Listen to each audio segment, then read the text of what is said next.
The desert didn't bleed. That was the first thought that crossed Caleb Granger's mind as he stepped into the burnt orange dust behind his barn, his boots crunching over gravel that had been scorched by 100 summers. Red Rock Ridge had seen drought stampedes, lightning fires, and bloodshed. But not like this. Not like this. The sun had only just begun its climb over the jagged silhouette of Monument Valley when Caleb noticed the trail. A thin, broken line of blood, glistening like garnets, scattered across the dust. He crouched down beside it, brow-furrowed heart already thudding a little too fast. This wasn't cattle blood. Wasn't coyote or deer. He'd seen those wounds, tracked their trails.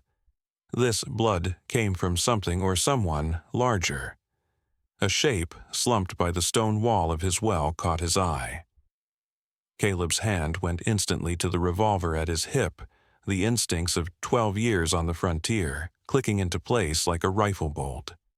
He moved slow, quiet. Each step felt like it echoed across the entire ridge. And when he rounded the corner of the well, what he saw froze his hand on the grip of his gun.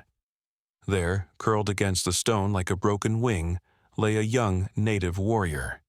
His skin was the color of earth soaked in rain, his hair dark and matted with sweat. One hand clutched a seeping wound in his side, the other trembled in the air toward the wooden bucket that hung 3 feet above his head. His lips were cracked dry. His chest rose and fell in shallow, ragged breaths. But his eyes, God, his eyes tracked Caleb's every move with a mixture of fear and ferocity that could only belong to someone who had survived far worse. Caleb had never seen those eyes before, and yet he knew them. Knew the desperation, the hollow hunger, the ache of a thirst that goes beyond physical.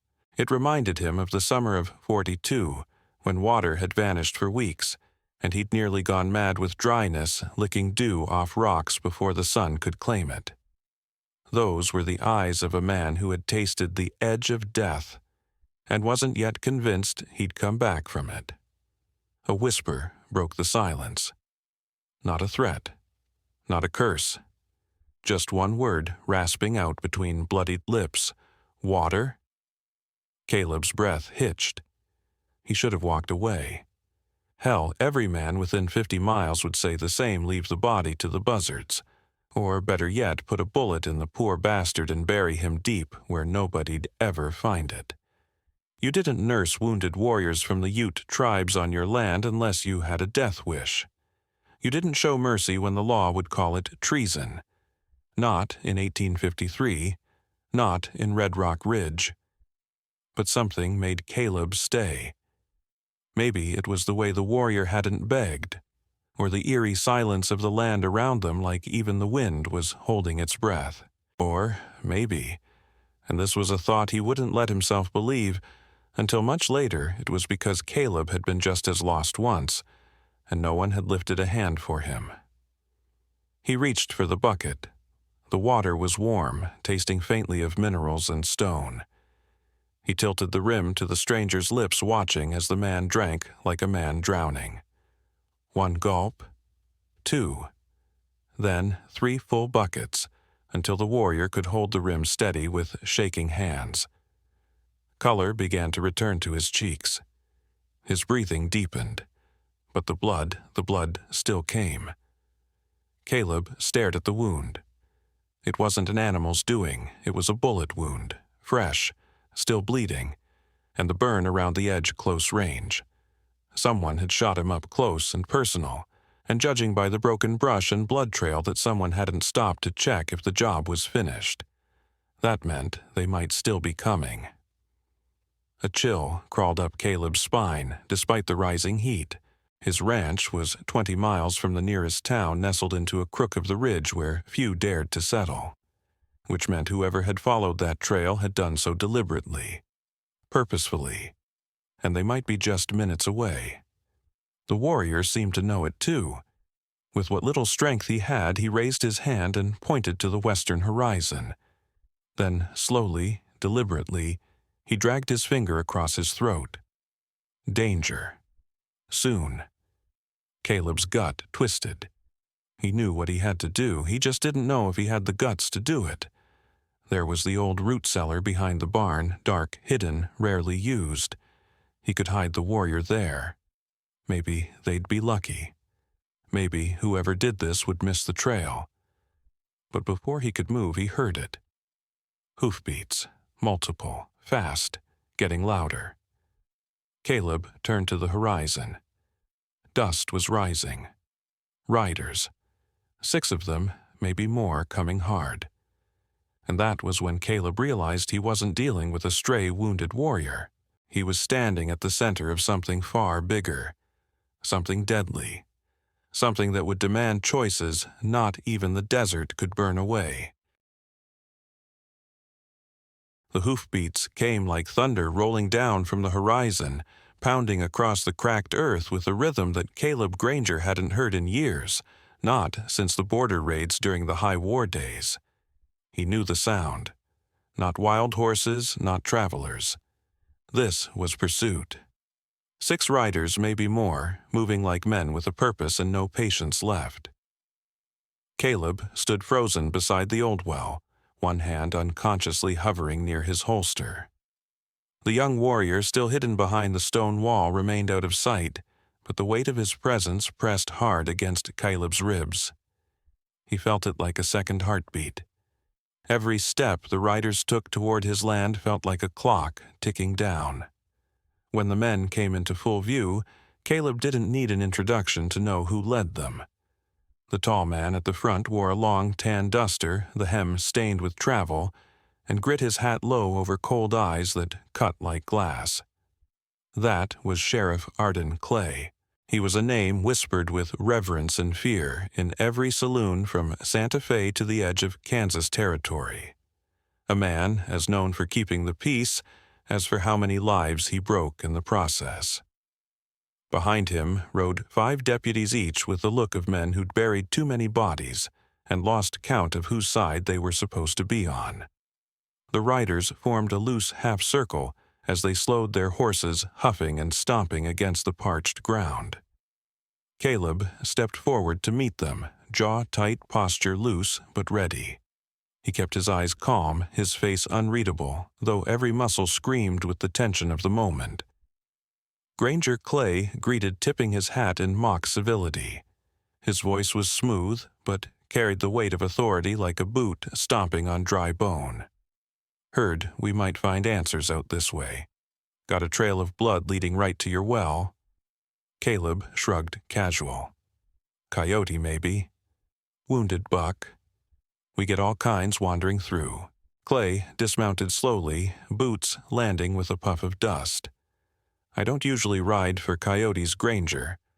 Not with this many men, and not this far out.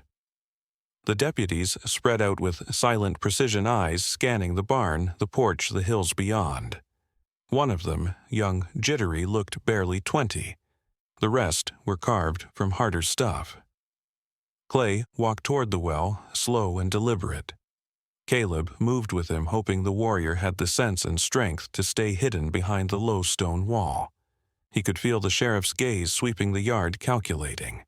He stopped just short of the bloodstain that had dried into the earth like rust. With one booted toe, he scuffed the dirt. Looks fresh, Clay said. Looks human. Caleb didn't flinch. Hadn't noticed. That, so Clay glanced at him. You've always been a quiet one, Granger. Never gave me much reason to ride out here. But these are different days. Tensions are high. A man finds himself on the wrong side of one moment of mercy, and suddenly he's got a rope around his neck. Caleb felt his pulse pound in his ears. I'm not harboring anyone. Clay's smile was thin and cold. Harboring. Now there's a word, makes it sound noble. Truth is, Granger, if there's an Indian on your land and wounded at that, you're in violation of territorial law. You know the price. Caleb didn't respond. There wasn't anything safe to say. He didn't know how long he could hold this line, didn't know how close the sheriff would get before something tipped. You see, we're looking for someone specific, Clay continued. Not just any tribal runner, This one's dangerous. Killed a U.S. Army officer just 3 days ago. Shot him in the back during a peace talk. That's what cowards do." Caleb's jaw tightened. He didn't believe it. Not with the way the wounded man had clung to life, whispered for water. Not with the pain in his eyes that had looked nothing like vengeance and everything like survival. Clay stepped closer. "I don't need to find him alive. Dead works just fine, saves paperwork." Behind the well, the faintest sound a breath, too deep a rustle of stone. Caleb heard it. He saw Clay catch it too. The sheriff's head-tilted eyes narrowing like a wolf scenting blood. His hand dropped to the revolver at his hip. "I'm going to ask you one last time," Clay said, his voice lowering. "Where is he?" Before Caleb could answer or lie, the warrior spoke. "Here." It wasn't a cry. It wasn't even loud. But it rang out with the weight of something ancient, something proud. Caleb turned, and the young man stood shakily from behind the well, one arm pressed hard to his wound, the other raised not in surrender but in defiance. Clay's revolver was out in an instant, trained on the warrior's chest. The deputies moved guns, half-drawn confusion, tightening around their eyes. "You just made your last mistake," Clay growled. "No," the warrior rasped. "I made my choice." And suddenly, Caleb understood. This wasn't about hiding anymore. This was about exposing, about truth. He stepped in front of the warrior, placing himself between the gun and the wounded man. "Back off, Clay." Caleb said, his voice low and firm. "You shoot him now, you bury more than a body. You bury the truth." For a moment, everything froze. The sun baked the earth. The horses pawed the ground, and the men on both sides waited for someone to move first. The silence after Caleb's defiance was a silence made of gunpowder, and nerves stretched so tight it could snap at a breath. Sheriff Arden Clay's revolver still hovered in the space between them, its barrel twitching ever so slightly, as if weighing which target was worth more justice or convenience. The young warrior stood behind Caleb, swaying on his feet, blood still trickling down his side. And then, with a calm that didn't match the tremble in his legs, he spoke again. "My name is Tahan." The name dropped like a stone in water. Clay didn't move, but Caleb saw the way his fingers tightened on the grip. A murmur rippled through the deputies. Tahan didn't wait for them to ask who he was. He wanted them to know. Needed them to hear it from him before bullets rewrote the story. "I am son of Chief Alana of the Southern Ute." Tahan said, his voice growing stronger with every word. "I was not at war. I was at peace. Until peace was betrayed." He reached slowly into the leather pouch at his side. Caleb stepped aside just enough to let the deputies see he wasn't drawing a weapon. Tahan withdrew a folded piece of parchment stained with blood and dirt. It shook in his hand as he held it up. "This is a letter from Colonel Harrington, written the night before he died." Clay took a step forward, suspicious. "What does it say?" Tahan met his eyes. "It says who set the ambush, who sold arms to renegade bands, who wanted the treaty broken, names, dates, routes. Harrington knew, that's why they killed him." The sheriff didn't move, but something in his expression cracked barely. Caleb could see it, a flicker of calculation, now warring with something colder. Clay didn't like things he couldn't control, and Tahan's calm was beginning to unnerve him. "One of your men wore war paint," Sheriff Tahan said quietly. "Enough Apache to fool the witnesses. Enough cruelty to make it look real, but not enough to know that I would survive." The deputies were listening now more intently than they had a moment ago. One of them, Bradley the youngest, looked back at Clay with a question in his eyes. He didn't ask it. Not yet. But it was there. Caleb could feel the ground shifting beneath them, as if truth had come up from the earth and planted itself between both sides. Clay laughed once, sharp and humorless. "A letter?" That's your proof. Anyone could have written that. Tahan's eyes never wavered. Colonel Harrington sealed it with his ring. The mark is still there. He stepped forward, arm trembling from the effort, and held the parchment out to Clay. The sheriff didn't take it. It was one thing to mock a claim, another to look it in the face. "You're making dangerous accusations," Clay said. "Treason, conspiracy. If you're lying, I'm not." Tahan interrupted, "And you know it." His tone wasn't angry. It was resolute, as if the act of speaking the truth gave him strength. He turned his gaze to the deputies. "I was supposed to meet Harrington outside Fort Carson to finalize an extension of the peace accord. It would have brought trade and safety to the Southern Territories. But someone didn't want peace. Someone wanted war to keep their profits flowing. Guns, ammunition, whiskey. They sell to the tribes that won't sign. They sell to settlers afraid of shadows. And they need men like Clay to chase the ones trying to stop it." Caleb's breath caught. He looked at the sheriff again and saw something he hadn't expected: hesitation. Not guilt, just the realization that the story had slipped from his hands and was now in someone else's. Bradley finally broke the silence. "Sir, is it true? Was he really trying to expand the treaty?" Clay turned to him slowly, eyes narrowing. "You mind who you're questioning, deputy?" "I mind the truth," Bradley replied. "Sir, it wasn't just him now." Another deputy shifted his stance. Another looked away, ashamed. Tahan wasn't just telling them who he was reminding them of who they were supposed to be. "They shot me in the gut and left me in the dust." Tahan said, the edges of his voice fraying now with exhaustion. "They thought the sun would finish the job. I crawled 10 miles. I thought I'd die with my blood soaking into foreign land. But he gave me water." He nodded at Caleb. "And I remembered what my father once said. That peace never begins with nations. It begins with one man making a different choice." Caleb swallowed hard, the words hitting him deeper than he expected. He hadn't meant to be part of something bigger, but here he was. Clay looked ready to explode.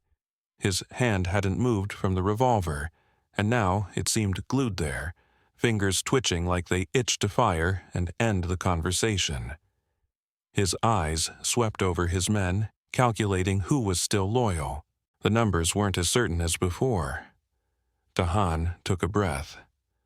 "I don't ask you to believe me, only to let me reach the council. If I die before I speak, they'll burn everything to the ground, thinking it was settlers who killed the treaty. You'll get your war." The wind stirred dry and hot, and the weight of the choice hovered in the space between them. Caleb saw it clearly now. One man dying on a ranch wasn't the end of a story. It was the start of one.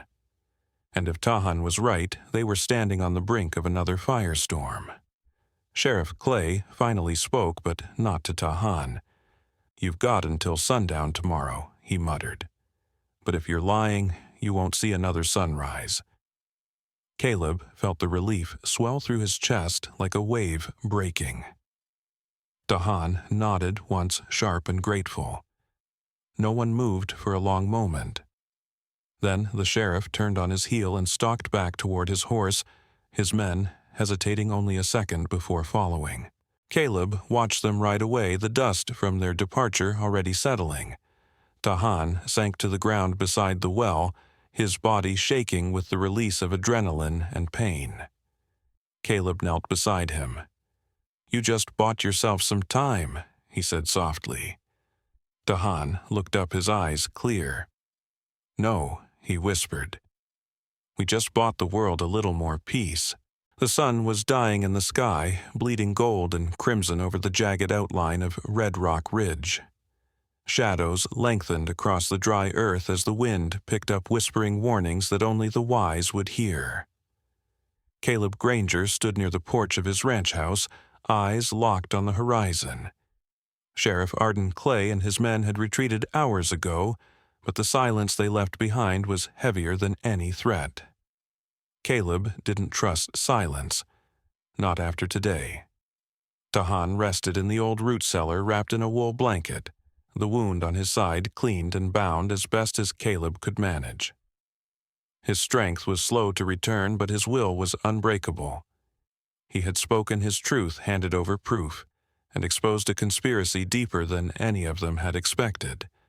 But the danger wasn't over. It had just changed shape. Inside the house, Deputy Bradley sat hunched at the kitchen table, hat clutched between his trembling hands. The boy had come back alone, eyes haunted. He hadn't said much at first, just that things were shifting in Clay's camp. Doubt had started spreading like wildfire among the deputies. Some of the boys, Bradley said now, voice barely above a whisper. They've started asking questions Clay doesn't want answered. Caleb poured 2 cups of coffee, the bitter smell grounding him in the moment. He handed one to Bradley, who took it with a nod. He knows he's losing them, Bradley added. And men like Clay, when they feel the ground slipping, they don't just fall, they drag everyone else down with them. Caleb didn't doubt it. Clay had built his authority on fear and obedience.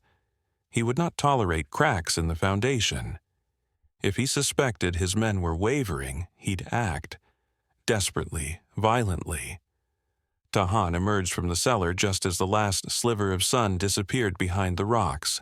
He leaned heavily on the doorframe, but his eyes were steady. He looked at Bradley, then at Caleb. "They'll come tonight," he said. "He won't risk letting the council hear my voice, not if he knows his orders were built on lies." "How many will ride with him?" Caleb asked. Bradley hesitated. "Hard to say. Maybe just him and Hawkins. Maybe all of them. Depends who's brave enough to doubt and who's scared enough to stay loyal." Tahan's gaze drifted to the ridgeline. "Then we need to give them a reason to choose." "What do you mean?" Caleb asked. The warrior stepped into the dark, lifted his face to the sky, and began to sing.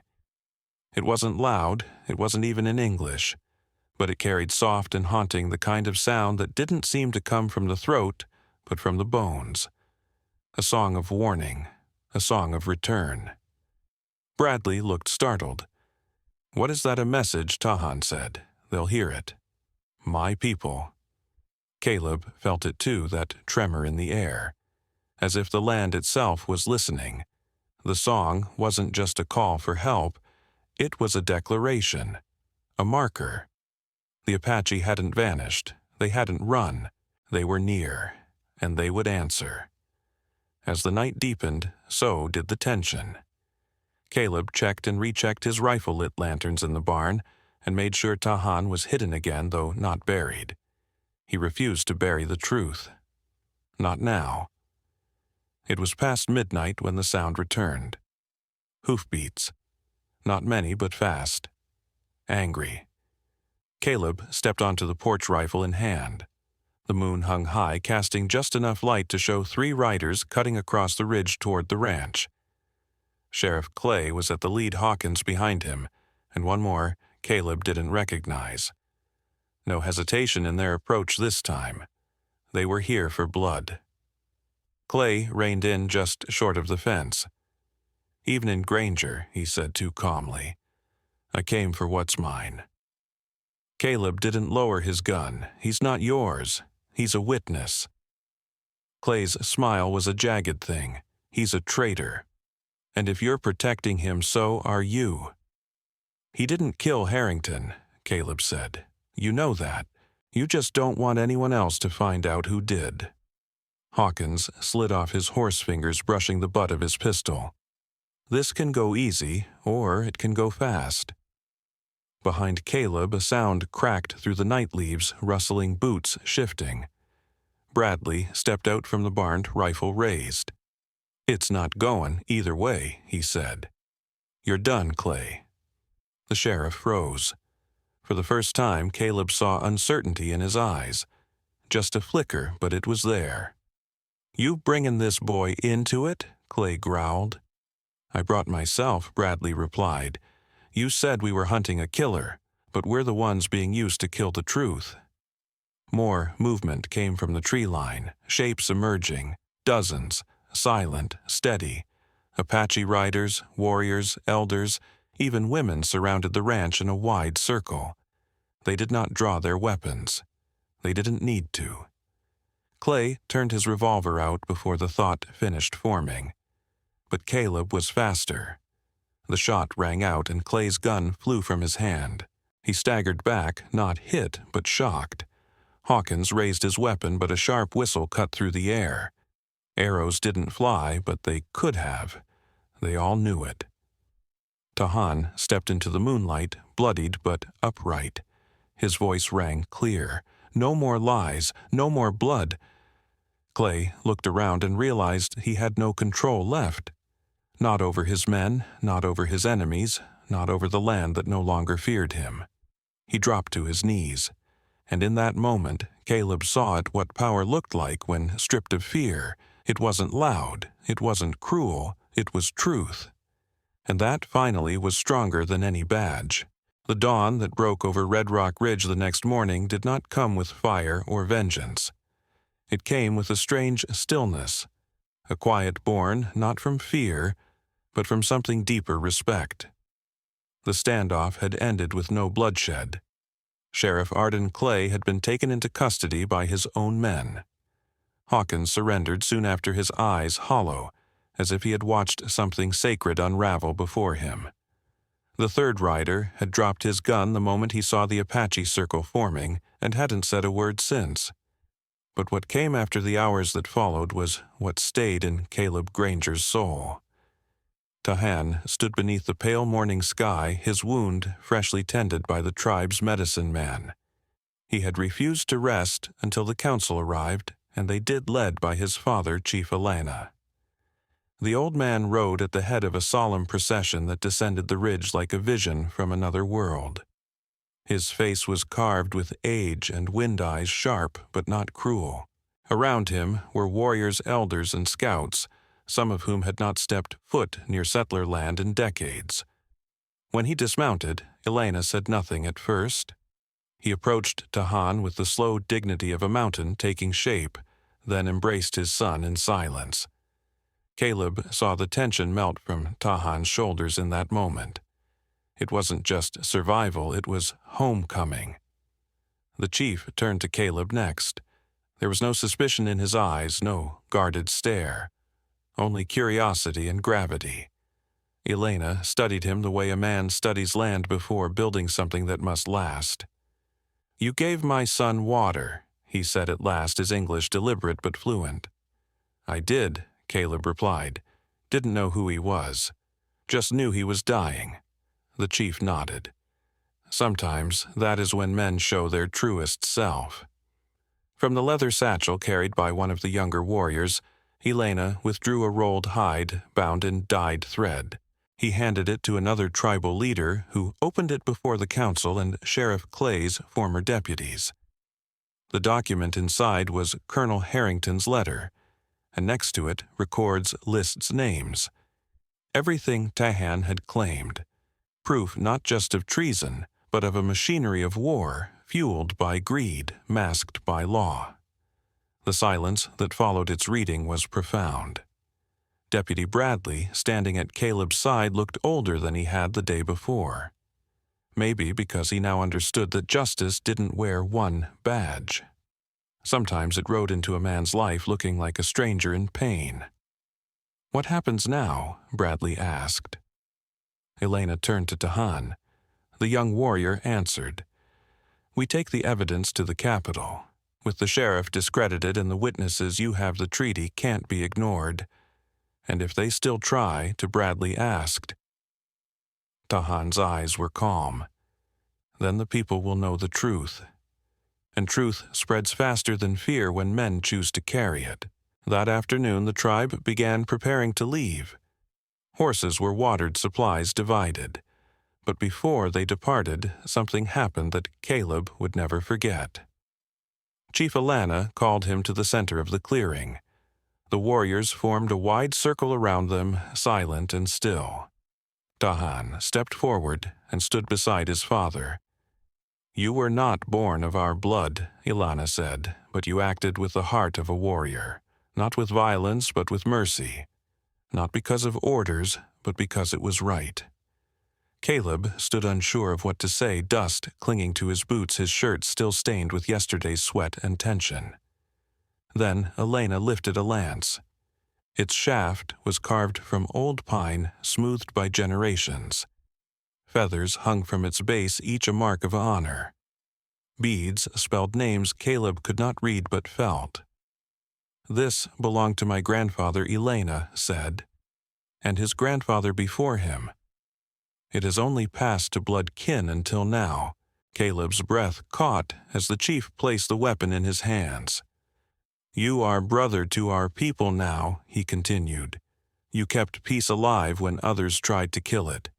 You did not ask for reward. That is why you are worthy of it." One by one, the warriors approached Caleb.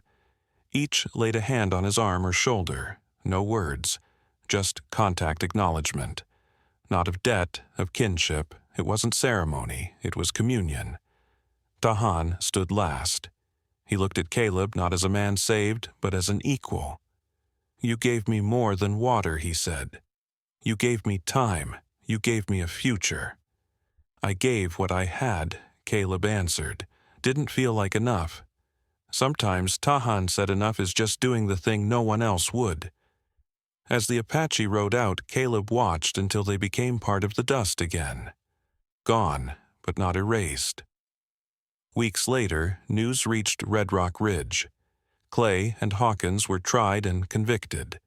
The gun-running operation dismantled, and the treaty renewed, expanded, and recognized with new respect on both sides. But long after the headlines faded, after new sheriffs were appointed and trust rebuilt, Caleb still kept the war lance on his wall. Not as a trophy, as a reminder. Because in a land where bullets had often spoken louder than reason, one man's choice to offer water had echoed far louder than any gunshot. And sometimes the strongest brotherhoods weren't forged in blood. They were forged in dust. Just when the dust had begun to settle on Red Rock Ridge and peace seemed like more than a fragile dream, a sharp knock rattled the door of Caleb Granger's cabin. It was 2 days after the Apache riders had departed. 2 days of strange quiet that almost felt unnatural. Caleb opened the door expecting Bradley or one of the council messengers, but it wasn't either. Standing on the porch was a woman wrapped in a weather-beaten cloak, her face shadowed by the wide brim of a traveler's hat. She stepped forward slowly, her voice barely above a whisper. "I need to speak to the man who saved Tahan." Caleb's body tensed. "You've found him." She lifted her head then, and her eyes, deep, flint gray, locked with his. "My name is Miriam Harrington," she said. "Colonel Harrington was my brother." The name struck him like a slap. "I came to bury him, but I found something else instead. I found the letter Tahan carried, and a second one not meant for public eyes." Caleb stepped aside, allowing her in. She pulled a leather-bound journal from her satchel and placed it gently on the table. This proves he didn't just uncover corruption. He found something bigger, something they were willing to kill him for beyond the treaty. The journal revealed detailed sketches and coded maps, records of secret weapons caches hidden along the territory's edge, placed there not by renegade tribes or gun-runners but by men high in the military command. Plans that suggested not just profiteering, but the possibility of a false flag war, something that could restart hostilities on a national scale. "This wasn't just about breaking peace," Miriam whispered. "It was about justifying conquest, erasing entire nations. They weren't done with us yet." Caleb felt the ground shift beneath him once again. What he thought was an end was only the beginning of a larger, darker truth. And now he held the key. Outside, the wind howled across the canyon, carrying with it the scent of something old and unresolved. Caleb met Miriam's gaze. "Then we finish what your brother started." She nodded, fire flickering in her eyes. "Together. If you thought the story was over, think again. The Wild West isn't done whispering its secrets. Subscribe now to uncover what happens next. The truth is bigger than one man, and the legend has only just begun."